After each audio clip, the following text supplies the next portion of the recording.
Hai, Assalamualaikum. Apa khabar semua hari ni? Nina baru je lepas perah limau nipis dekat kita punya sambal sardin hari ni. Hari ni resipi simple je, tapi sedih sikit lah sebab hari ni Nina punya kuah sardin tu tertumpah guys. Jadinya kita masak je, asalkan dia nampak macam sambal sedap dah ni kan. Okey, jom kita tengok.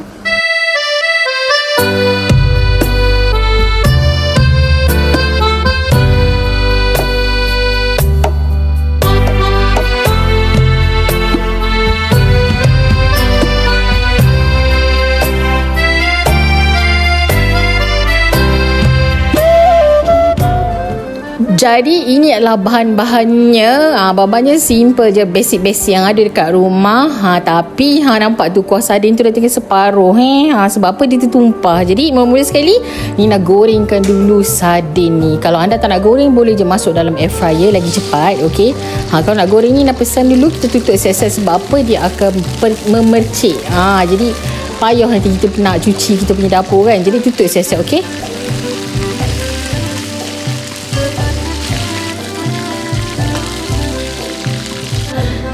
Settle goreng sardin, kita akan pergi ke bahan tumisan pula. Mula Nina gorengkan dulu kita punya petai dan juga kentang. Dah agak brown kedua-dua ni, bolehlah angkat. Petai ni tak mau lama lah, agak-agak je. Ni optional, nak letak tak apa sebab nak rasa lagi gitu kan. Kita letaklah petai sikit. Gorenglah kentang ni sampai brown.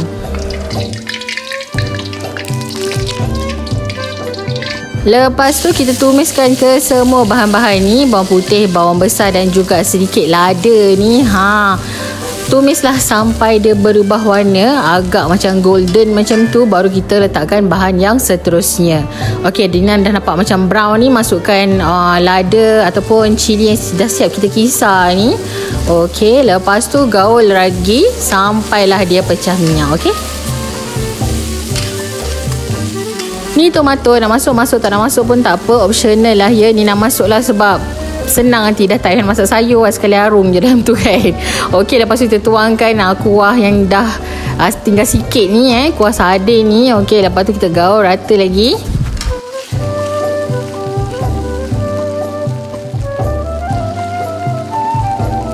Dah mendidih, barulah Nina masukkan ke semua bahan-bahan yang kita dah goreng tadi. Tapi jangan lupa tadi masukkan sedikit garam. Okey. Lepas tu barulah gaul rata. Kalau anda nak lagi kau rasa dia, bolehlah kita perah limau macam ni. Kalau dah siap masaklah kan macam ni kan, kita perah limau sikit. Lepas tu dah boleh sediakan. Kan, dah siap sambal sardin simple untuk akhir bulan ni lah. Sebab ni akhir bulan sekarang ni kan. Al-maklum lah ya. Okey, itu saja resepi simple hari ni. Semoga bermanfaat. Okey, hai kata jangan lupa subscribe, like and share, hit the bell notification untuk pelbagai menu menarik daripada Nina. Salam sayang, selamat bercuti berhari Minggu. Okey, itu saja untuk kali ni. Bye bye.